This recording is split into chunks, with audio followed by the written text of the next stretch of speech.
कैसे हैं आप लोग। एसएससी ने कमाल कर दिया है, कैलेंडर भी रिवाइज नहीं किया, सीधे नोटिफिकेशन दे मारा है हम लोग के पास और इतने बड़े बड़े चेंजेस कर दिए हैं जो शायद अब एसएससी, मुझे ऐसा लग रहा है कि एसएससी अब एसएससी स्टूडेंट्स को बैंकिंग स्टूडेंट्स बनाना चाहता है और वो कह रहा है कि अब आप लोग को तय समय के अंदर एक एक सब्जेक्ट पर काम करना होगा।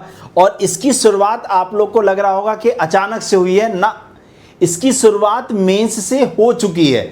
अगर आप लोग सीजीएल और सीएचएसएल के मेंस एग्जाम में देखें, जिसमें सेक्शन बांटना के पहले 1 घंटे में मैथ्स और रीजनिंग ओपन होगा, फिर दूसरे घंटे में जीएस और इंग्लिश ओपन होगा, ये यही दर्शाता था कि रास्ता ये चुन चुके हैं और फाइनली अब ये बदलाव आप लोग को देखने को मिल चुका है। सिलेक्शन पोस्ट फेज 14 के नोटिफिकेशन में, जो साल 2026 का पहला नोटिफिकेशन है और ये नोटिफिकेशन आ चुका है, इसमें 3000 से ज्यादा पदों पर वैकेंसी निकाली गई है इस बार। तो इसकी क्या इंफॉर्मेशन है हम लोग यहां पर समझेंगे। आप लोग इस बात को ध्यान से सुन लो कि जैसे पहले नोटिफिकेशन में चेंजेस हुए हैं, इसके लिए भी तैयार रहो कि सीजीएल के अंदर, सीएचएसएल के अंदर भी सेक्शनल टाइमिंग आपको देखने को मिलने वाली है इस बार। उसके लिए कमर कस के तैयारी में आज से ही लग जाओ। ये एसएससी की वेबसाइट है। एसएससी ने कैलेंडर दिया था बेटा पहले जिसमें यह था कि सीजीएल, जेई और सिलेक्शन पोस्ट मार्च में हालांकि आने थे, लेकिन सबसे पहले अप्रैल के अंदर इन्होंने दे दिया है सिलेक्शन पोस्ट का नोटिफिकेशन। ऑर्डर उल्टा हो गया है तो अगला नोटिफिकेशन जेई का भी हो सकता है और सीजीएल का, और ये जल्द ही देखने को मिलेगा। तो चलिए चलते हैं नोटिफिकेशन के ऊपर। इंपॉर्टेंट डेट की अगर हम लोग बात करते हैं तो आप लोग का 13 तारीख से फॉर्म भरा जाना स्टार्ट हुआ है और 4 मई फॉर्म को भरने की लास्ट डेट रहने वाली है। अगर आपने कभी भी एसएससी की किसी फॉर्म में ओटीआर कर रखा है पिछले सालों में, 1 टाइम रजिस्ट्रेशन, तो आप डायरेक्टली फॉर्म अप्लाई कर दीजिएगा। उसके बाद लास्ट डेट टाइम रहने वाला है ऑनलाइन पेमेंट करने के लिए 5 मई रहने वाला है। उसके बाद window for application form correction, कोई गलती करते हो तो 11 से 13 तारीख तक में सही कर सकते हो।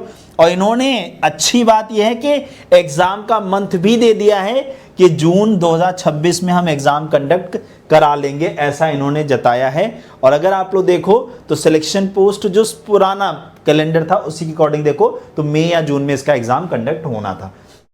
आगे की तरफ बढ़ते हैं तो टोटल नंबर ऑफ वैकेंसीज कितनी निकाली गई हैं, 3003 पदों पर नोटिफिकेशन इस बार निकाला गया है। उसके बाद एक इंपॉर्टेंट पॉइंट यहां पर देखो मैंने अंडरलाइन कर रखा है, the candidate who wish to apply for more than 1 post. ऐसा कोई व्यक्ति जो एक से ज्यादा पोस्ट के लिए अप्लाई करना चाहता है, should apply separately for each category of post. वो अलग अलग फॉर्म अप्लाई करेगा, समझ गए, एक फॉर्म एक ही पोस्ट के लिए यहां पर अप्लाई माना जाएगा।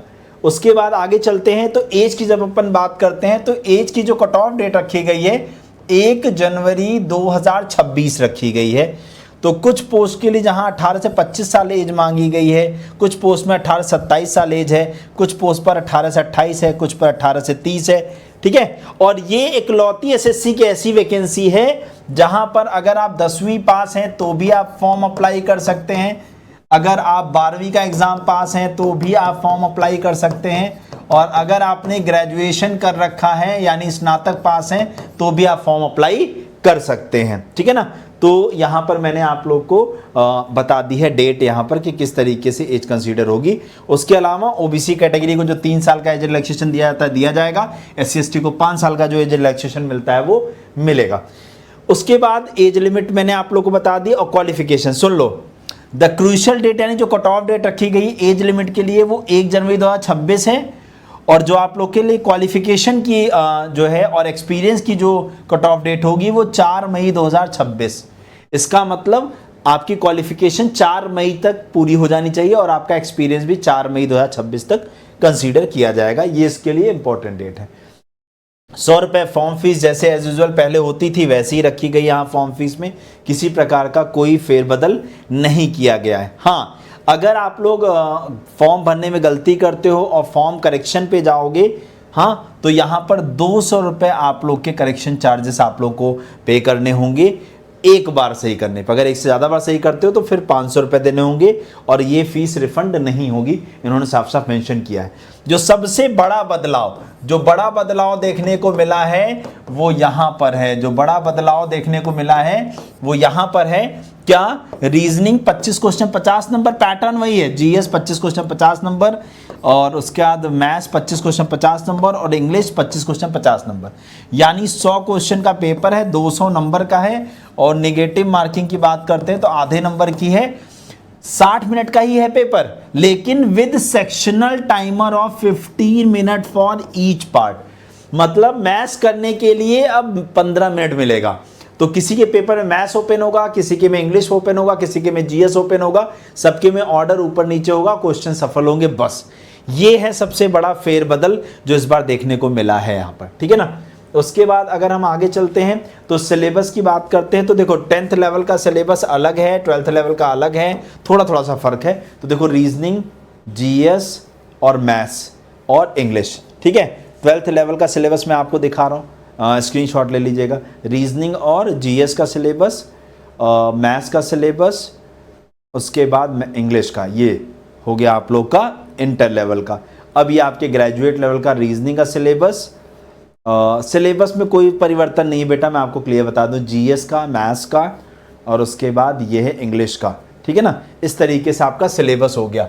देन उसके बाद आपकी कैसी फोटो, अब तो वैसे भी ऑनलाइन फोटो अपलोड होने लगी है, ऑनलाइन फोटो अपलोड करनी होती, बट ऐसी क्लियर फोटो एक्सेप्टेबल होगी, बाकी किसी तरीके की फोटो एक्सेप्ट नहीं होगी, बाकी सारी फोटो रिजेक्ट कर दी जाएंगी यहाँ पर। तो अब आप लोग को वैकेंसी की डिटेल कहाँ से मिलेगी, तो बेटा आप लोग को आना होगा पेज नंबर 75 पर, पेज नंबर 75 पर, जहां पर देखो कोड कहां है, देखो रीजन, किस रीजन से बिलोंग करती है वैकेंसी, किस उसका पोस्ट कोड क्या है, ये आप लोग के लिए इंपॉर्टेंट होगा। उसका नेम क्या है, जैसे स्टेनोग्राफर ग्रेड 2, हाँ किस डिपार्टमेंट में निकली है। अब यहां पर लिखा है क्या एज है, क्या पे स्केल है, क्या क्वालिफिकेशन मांगी गई है, और ये किस कैटेगरी में है। अब जैसे अनरिजर्व्ड की है तो इसको अदर कैटेगरी वाले तो भर सकते हैं, लेकिन अगर मान लो ये ओबीसी की वैकेंसी होती तो अनरिजर्व्ड वाले वहां अप्लाई नहीं कर पाएंगे। तो ये देख करके कि किस कैटेगरी में आप हो, उसी कैटेगरी में वैकेंसी आई है या नहीं, देख करके आपको ये सारा टेबल ऐसे देखना होगा।